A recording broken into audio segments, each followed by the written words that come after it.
sister confessed she was having an affair with my husband after I found strange messages on his phone. But what shocked me most was learning my mother already knew everything and chose to stay silent for years just to protect reputation. I 32F, live in Chicago but grew up in a small town in Indiana, and honestly, I never thought that I would be the kind of person to be completely blindsided by my own family. But here I am, at midnight, on my couch with my phone in hand, attempting to come to terms with what's left of my life. My husband, Aaron, is 35M, tall, relaxed, and the kind of guy everyone thinks is always telling the truth, somebody you feel you know every inch of but you don't. I came across the text that night totally by chance. He had left his phone on the kitchen counter when he went to grab a glass of water, and the message on the screen came through from a number I didn't recognize. I first thought it would be a work acquaintance or maybe a friend, so I just glanced at it, not considering going any further, but curiosity. I don't say this as a badge of honor, but here we are, and the preview read something like, "I can't stop thinking about last night," and my stomach dropped in ways I didn't think physically possible. I looked at the phone, my heart pounding, my hands shaking, and a sickening understanding coursed through me, the kind that makes your body buzz even as you stay completely still. I scrolled, one little scroll, I told myself, just enough so that I would recognize who it was, and then I stopped. My baby sister, my 30-year-old sister Camille, with whom I shared clothes and secrets, was on the other end of the line. The words were clear in their intent but vague enough that my mind tried to contradict them. I didn't know whether to scream, cry, or vomit, and honestly, I think I did a little of each. I remember pacing back and forth in the living room for what felt like hours, phone pressed against my chest, trying to convince myself that this was a joke, some sort of twisted misunderstanding, but with every message I read, I was pushed further into disbelief and anger I did not know I had. And then I remembered how my mother, Evelyn, 58F,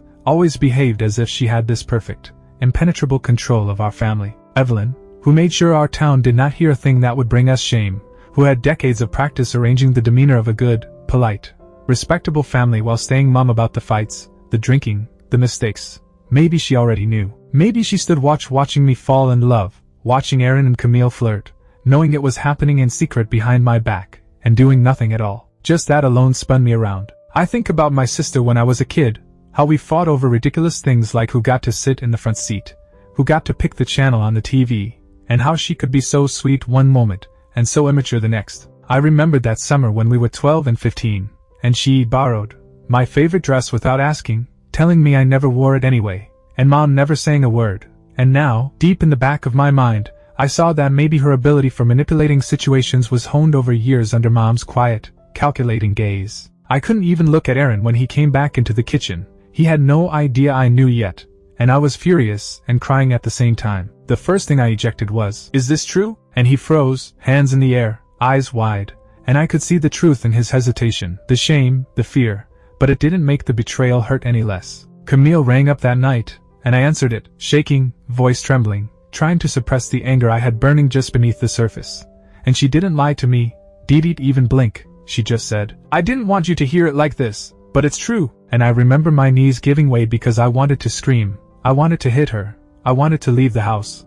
But all I did was sit there, hearing her confess it, her own voice flat but shaking in its own way, telling me that she and Aaron had been careful, that it wasn't supposed to happen, that she never intended to hurt me, that she loved him or something, and I wanted to throw the phone at the wall. I thought about the thousands of hours that went into making our house a home, the compromises I had made, the all-nighters working just to be able to afford little luxuries, and the fact that Aaron, my husband, my best friend, had been sharing the same bed, the same love, with someone whom I trusted implicitly. And Camille proceeded to say something that gave me the chills. She said, "Mom knows, by the way. She's known for some time." I laughed, or tried to, a tight, anxious sound, and asked her to say it again, because my brain refused to take it in, and she did, slowly, gravely. "Mom has known. She's known everything for years and said nothing because she wanted to safeguard the family name." And it hit me like a sucker punch I hadn't anticipated. My mother knew. Evelyn, my supposed guardian, my mentor, my conscience, had all along been complicit in my emotional destruction, permitting my husband and sister to do me wrong for years, keeping it hidden so that the world would not judge us poorly. I remember running to my room, locking the door, sitting on the floor, and just crying until my face ached and my head was about to explode. I went over every dinner night, holiday, birthday, when Camille and Aaron had been busy, together, all the times I had laughed and believed we were just friends, and realized there were levels of deceit that I could never turn back. I started digging through old texts, emails, Even our shared calendars, for patterns, corroboration, anything, and every discovery made the last bit more betrayal. I thought about going up to Mom, but what was I going to say to her? How do you even confront someone who knowingly let this happen? I called her and she picked up on the first ring, her voice as smooth and serene as ever, and I demanded of her, shaking. Why? Why didn't you tell me? She did not blink, did not stammer. She spoke in a whispered tone. Because families have reputations, better left unsaid. And that sentence, that cold, calculated sentence, shattered me into pieces more than Aaron and Camille had ever managed to do. I was drowning in a sea of deceit and selfishness, and my trust in all the people who mattered in my life evaporated in an instant. I thought of my father, who died a few years ago, and how he always taught me honesty, integrity, family values, and how I knew his words had been lost in a sea of appearances and secrets Mom kept ahead of people's hearts. And I sat there, phone in my lap, walls closing in, heart pounding, and I knew that I was alone in a house that felt like a stranger's, with my sister and husband perpetuating a lie behind my back and my mother silently complicit. I couldn't sleep, I couldn't eat, and the thought of seeing Aaron the following day, pretending like nothing happened, was tolerable only in my darkest fantasies. I thought of the times I'd replayed interactions in my head after years, wondering if there were hints, moments I'd missed, and guilt gnawed at me, a mix of dishonesty and humiliation at being so stupid. And I remembered my little nephew, Sam, 7, Aaron's son from another relationship, how innocent he was, and I had a moment of terror because this dishonesty would impact everyone's lives. I had to scream at the world, at my family, at myself for having believed them so blindly, and I knew that nothing would ever be normal again. And that was the terrible truth. Nothing in my home would ever be safe. Nothing in my life would ever be predictable, and I had to somehow navigate through a life where all of the people that I thought I knew were hiding something about themselves that could kill me at any moment. I spent the remainder of the night replaying every word, every gesture, trying to unravel the lies and the truths tangled together, and when the morning arrived, I finally understood I couldn't sleep, couldn't pretend, and couldn't trust anybody, not Aaron, not Camille, not Mom. And the burden of that awareness crashed over me in a manner that left me doubting everything I thought I knew about love, loyalty, and family. This wasn't something that was going to be fixed with one talk, an apology, or even years of counseling. This was a crack in the foundation of my reality, a betrayal so intense that it left me teetering on the brink of hopelessness, and I had to find a way to scoop up the pieces without shattering. And there, lying on the ceiling, exhausted and hollow, I promised myself that no matter what was going to become of it all, I would uncover the entire truth, defend myself, and try, somehow, to regain the life and peace I thought I had built, because otherwise, I would be overwhelmed by the darkness of their lies. I awoke the next morning with something heavy in my chest that I did not think was physically feasible, as if the betrayal had woven itself into my ribcage, holding my heart and lungs in place and preventing each breath. I didn't even know where to start. Should I go after Aaron, Camille, or Mom? The thought of running into him, like everything had always been fine, made me ill, but I didn't have any money and couldn't keep hiding out forever. So I told Camille to come meet me at a quiet little cafe downtown, somewhere in between our places, where we wouldn't run into anyone we knew. And when I got there, she was already sitting at a corner table, stirring her coffee as if upset, which in hindsight was the only thing about her that was remotely human that morning. I remember sitting across from her, inhaling a breath that did not soothe anything whatsoever, and just saying, "Tell me everything, leave nothing back." And leave nothing back she did, incrementally, confessing not only that she and Aaron had been carrying on an affair for months, but also all the small things she'd figured I'd never know about. Texts sent on the days when I worked, weekend trips that weren't really business trips. How they'd coordinated things so that their encounters never coincided with family events where I'd be present. It hurt to see her like it hurt to be struck repeatedly in the chest with a baseball bat, each revelation a new spasm of hurt. And I couldn't even look at her without flashing on the sister I'd grown up loving and hating, the one I trusted, shared secrets with, shielded from anyone who called her spoiled or manipulative. Now sitting there like a stranger who had broken the only rule that was ever firmly in place in our family. Don't betray someone you claim to love. She told me she never wanted me to learn about it like this, that she had struggled with telling me several times, that she had cried and freaked out, and for a moment I wondered if she did actually feel guilty. But the betrayal was so deep that I couldn't bring myself to feel sympathy yet. And then she dropped the bomb I wasn't ready for. "Mom has known from the beginning," she said again, and a chill ran down my spine, the same cold, empty horror of last night. I asked her why, how, and for so long she just sat there staring at her coffee, stirring it slowly, finally whispering that Mom had threatened her, verbally, emotionally, even subliminally, telling her that our family's reputation was greater than my feelings, greater than truth, greater than anyone's happiness. She informed me that Mom had explained to her that it was just better all around if I remained blissfully unaware, that I had no concept of how tenuous our social standing was, and that letting the affair be known would wreck the family in ways I couldn't even begin to imagine. And I couldn't help but wonder how sick that was, that my mother, the woman who had raised me, to whom I had brought my breakups and my tears and my nightmares, had orchestrated this hidden betrayal behind my back all these years. Camille started crying then, and I didn't even know if I was going to hug her or shake her, and I remember saying something along the lines of, "You're my sister. You were meant to keep me safe, not kill me." And she nodded, sobbing, muttering that she had destroyed everything, hated herself, loved Aaron, and didn't know what to do to make things right. I think that was the first time I realized that this wasn't just a story of cheating. It was a story of manipulation, generations controlled, and a mother who had employed silence as a weapon to maintain appearances.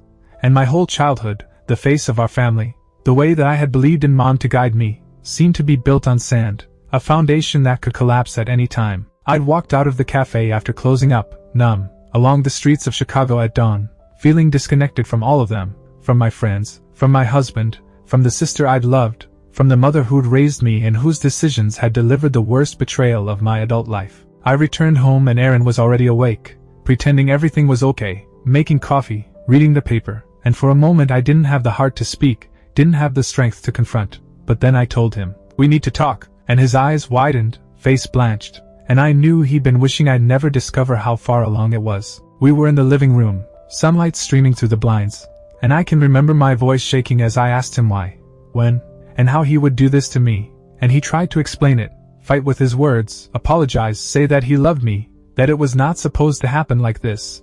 But I wasn't listening. All the words appeared to be a lie, all the justifications a cover-up for the decades of deception. He admitted that it had started over a year ago, that Camille had been persistent, that he had been weak, that he hadn't thought that I would ever find out his secret. And I thought of all the nights that I planned vacations, helped with work, celebrated anniversaries, built a life we thought was ours, and I realized that none of that had meant anything to him, none of that had mattered enough for him not to cheat on me. I recall walking back and forth in the living room, phone clutched in my hand, glaring at the ceiling, attempting to decide whether or not I should pack my bag and go, call my parents, or go in on Mom right away, and I felt my whole world falling apart around me in slow motion, like seeing a house burn down when you knew you couldn't do anything to stop it. I finally called Mom, Evelyn, and her calm, even voice on the other end angered me because she didn't seem bothered, as though nothing she had done was wrong. I demanded of her, straight out, why she knew and did nothing, and she didn't falter. She told me that sometimes there are sacrifices that life requires,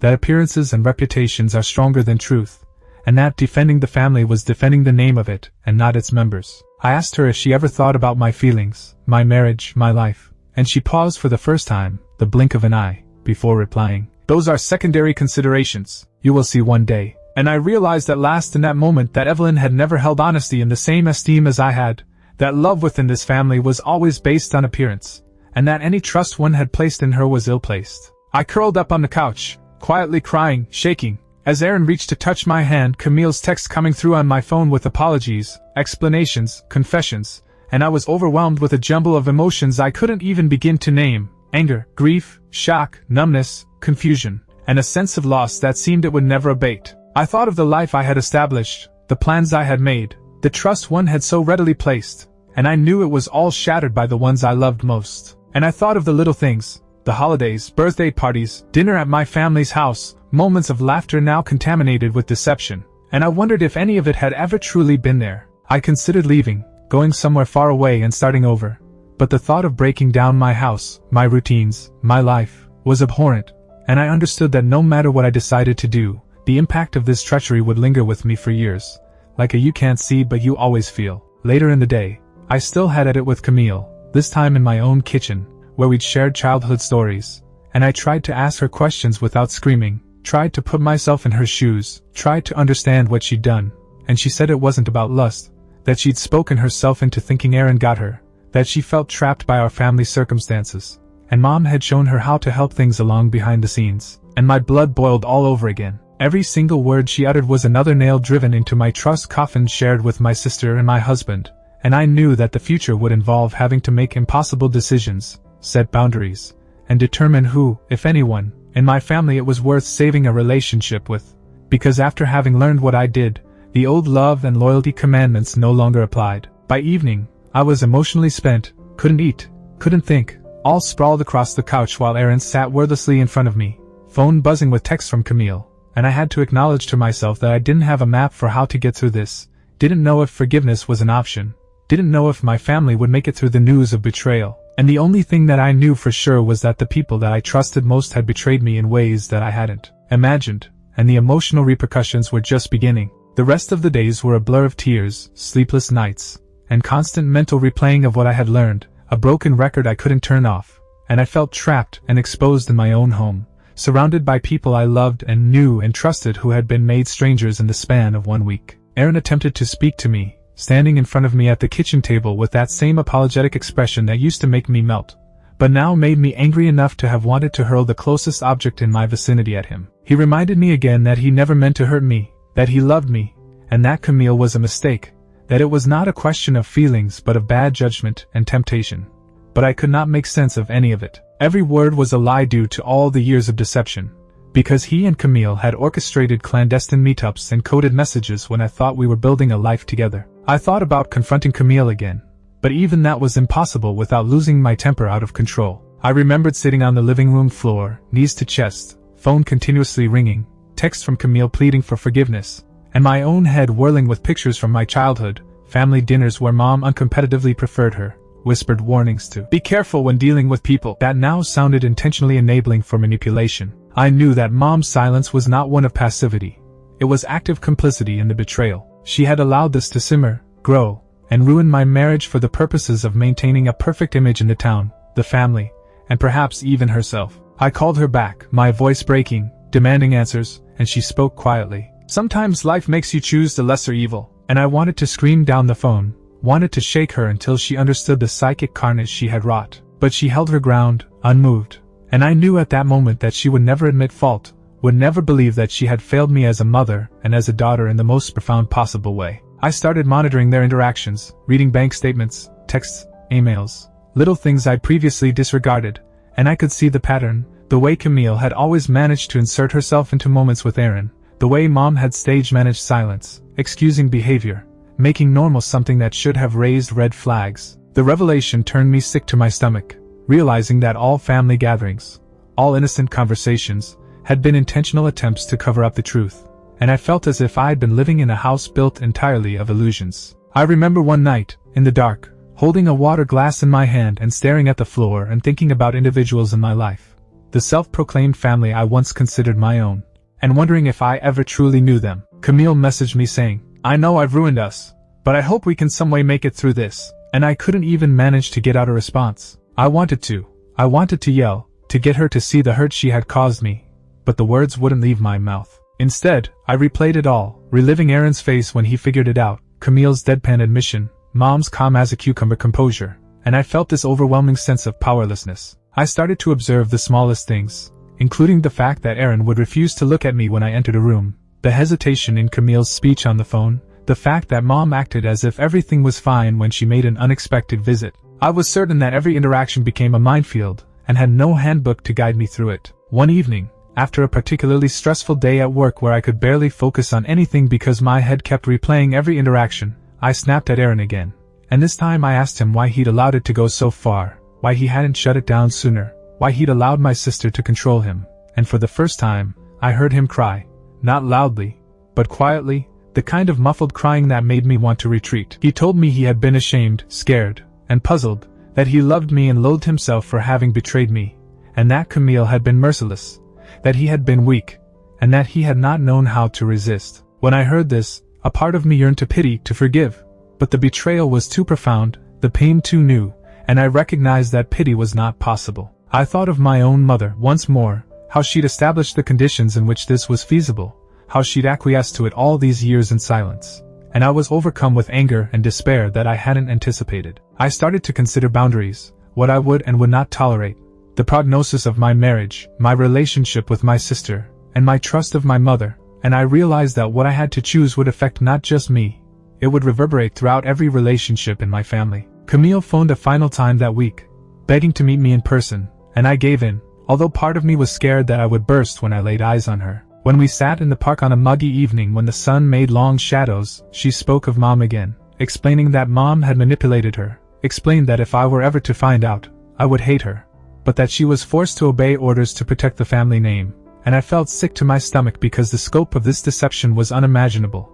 Not just two individuals having an affair, but a mother scheming a deception for years harming all involved. I remembering my life, the individuals I had placed my trust in who were to love me without condition, and this sense of loss, feeling like the world I knew was broken and I was left solitary within the foreign world of lies and deceit. I sat alone in the living room again that night, staring at the walls, remembering all those hours with Aaron, all the conversations I had with my sister, all of Mom's stories, and feeling like none of it had ever occurred, like all that I had constructed my adult life on was an unreal something, and that I didn't know who to turn to, that I didn't know whom I could trust, and that to continue would require a strength I wasn't sure that I had. I started making small plans, keeping everything on record, establishing who would know what, trying to keep things in order for appearance's sake, but also taking care of myself emotionally, and I knew this was merely the beginning of a long, difficult road, that healing would not be straight line, that some wounds would never fully heal, and that those I cared about most could hurt me deepest. I lay awake that night, hearing the hum of the city,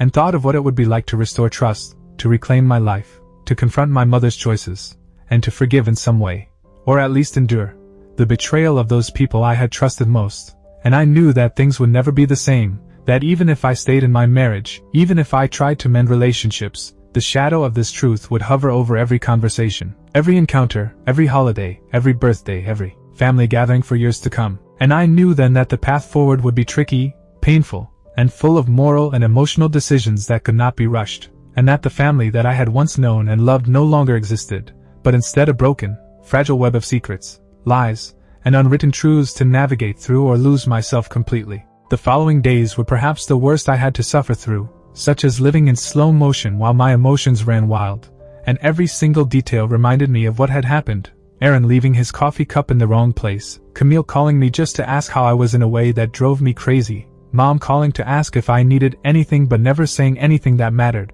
and each second stabbing me in the heart because I couldn't help but not believe any of them, and I didn't know how I could ever look at them the same again. I tried therapy, one-on-one and with Aaron, to untangle the confusion in my mind, but even there, words were insufficient to convey the betrayal, the trust breakdown, and the gnawing weight of having known that my mother had silently endured the affair all those years for the sake of appearances rather than for upholding me, her daughter. I remember sitting on an afternoon, in a small room, with my counselor, re-experiencing for the 100th time the manner in which I discovered the messages, the way Camille openly admitted it, the way Mom's measured defense cut more sharply than any argument hurled out could, and I realized that the thing that hurt me most was not the affair itself, or even Camille's involvement, or Aaron's breakdown, but that someone whom I loved without reservation, Mom, had chosen public opinion over my emotional health and happiness. I recalled past family reunions, when Mom had quietly sabotaged me or favored Camille, and I saw them now in the new, painful light of understanding that the routine had been there all along,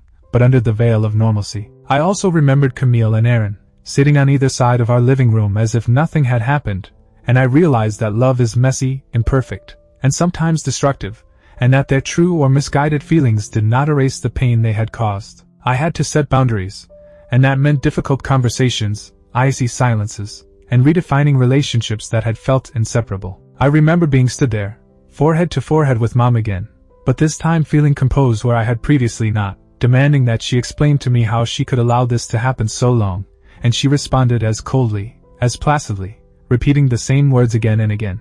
Reputation was more important to family, that lying was painful, that she believed she was doing what was right, and that I was seething with anger and grief in equal measure because I knew that a person who had raised me had different values than I did on some essential level, and that reconciliation, if it was ever to happen, would mean accepting a philosophy that I was unable to. I also began to look at Aaron in a different light, not as a monster, but as a very human individual who made terrible choices, and Camille, not as a bad guy, but as someone who had been played by our mother, though that still did not excuse their betrayal. I was awake at night thinking about what I wanted out of my own life, whether to stay in my marriage, whether to forgive, and whether to cut off Camille or Mom, and knowing healing was going to be a slow process, and that some wounds never quite leave, but that I had to take back control of my own life and protect my own emotional well-being first. I started making small changes.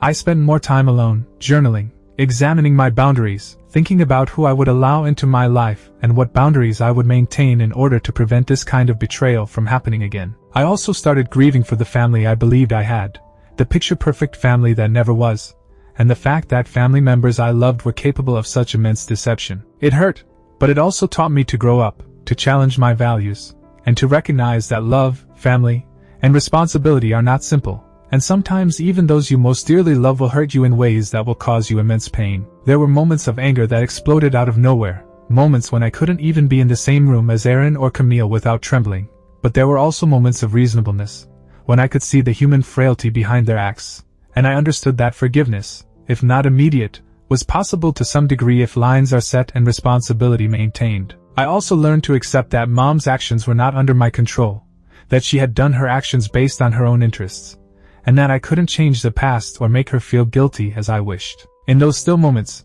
I thought back to my own worth, my resilience, and my ability to make sense of this traumatic, messy ordeal, and I knew that despite my family having betrayed me, I possessed the ability to rebuild, reclaim my sense of security, and forge relationships on my own terms. I began to set boundaries with Camille, reducing contact, insisting on honesty, and making it known that trust would have to be incrementally rebuilt, if at all, and I started holding Aaron responsible in a way I hadn't been before, discussing therapy, honesty, and day-to-day behavior that demonstrated commitment to change. It had been a long trip, one of disappointments, of angry outbursts, of moments of desperation, but also one of little victories. A day spent sitting in the same room as Aaron without my chest tightening, a conversation with Camille where I didn't feel like I was going to scream, a phone call with Mom where I could be calm even when explaining my hurt. Slowly, I realized that survival was not about forgetting or excusing, but rather, learning to live with the knowledge, protecting myself, and making choices that accommodated my mental and emotional well-being over appearance or loyalty to flawed individuals. And now,